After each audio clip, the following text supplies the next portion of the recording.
Hola a todos. Hoy vamos a meternos de lleno en un tema que es clave para el EUNACOM, la rinitis alérgica.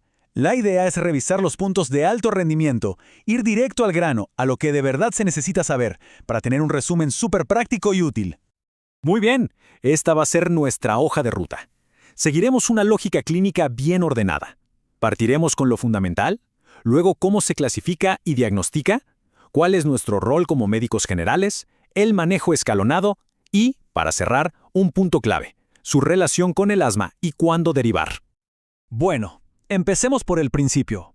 Para poder entender y manejar bien la rinitis alérgica, es clave tener una base sólida de qué es exactamente y sobre todo por qué la vemos tanto en la consulta diaria.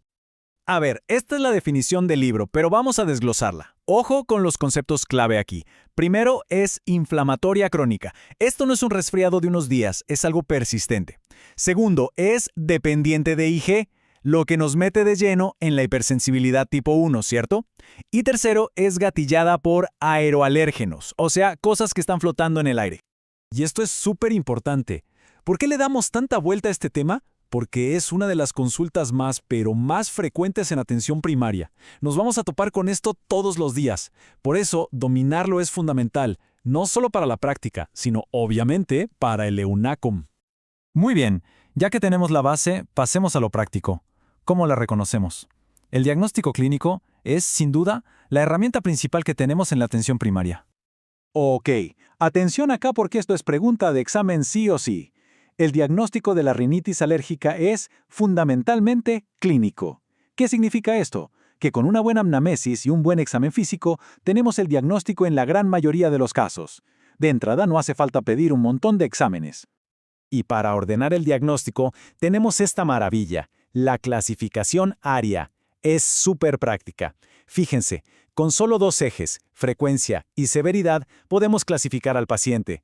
¿Tiene síntomas menos de 4 días a la semana? Intermitente. Más, persistente.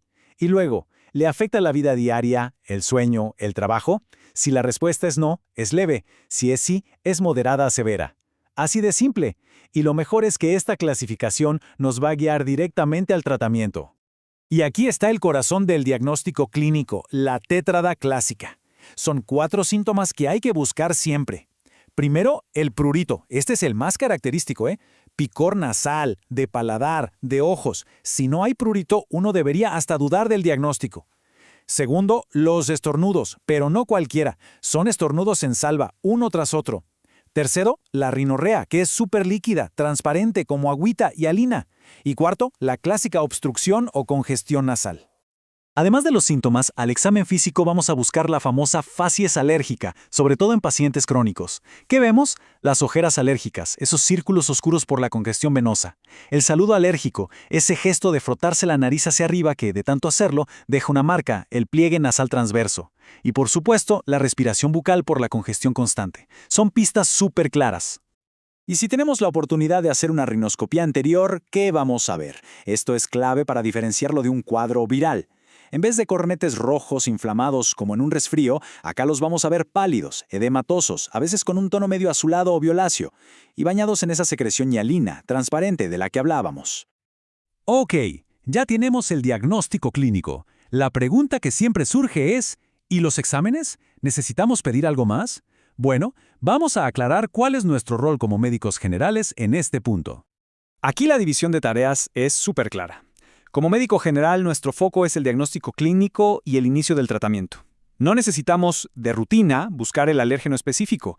Ese es trabajo del especialista, del otorrino o del inmunólogo. Ellos se meten en el estudio etiológico para buscar al alérgeno culpable. Nosotros diagnosticamos el qué y tratamos. El especialista entra en juego cuando hay dudas, cuando el tratamiento falla o cuando se piensa en inmunoterapia. Y si les preguntan en el EUNACOM, que es muy probable, ¿cuál es el gold standard para identificar a qué es alérgico el paciente? La respuesta es esta, el prick test o test cutáneo. Ojo, este es el examen de elección para el estudio etiológico y lo pide y realiza el especialista, no nosotros en atención primaria.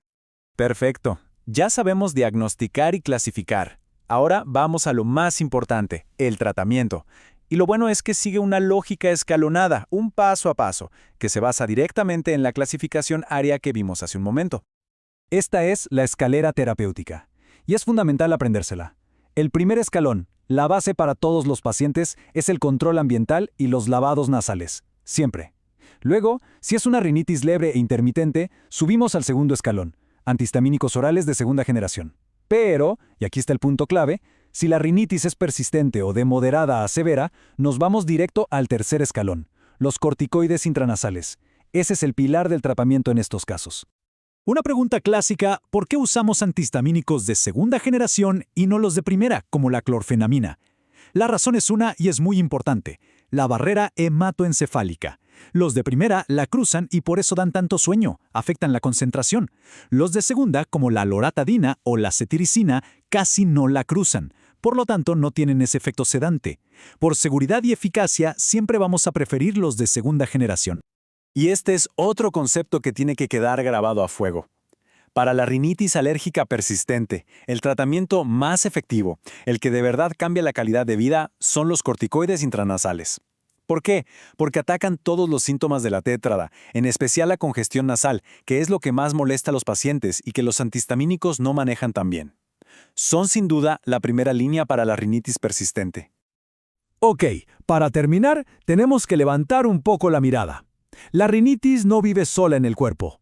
Hay que hablar de su principal comorbilidad, el asma, y tener súper claros los criterios para decir, hasta aquí llego yo, ahora necesita un especialista. Este concepto es potentísimo. Una vía aérea, una enfermedad. ¿Qué nos dice? Que la nariz y los pulmones no son dos sistemas aparte.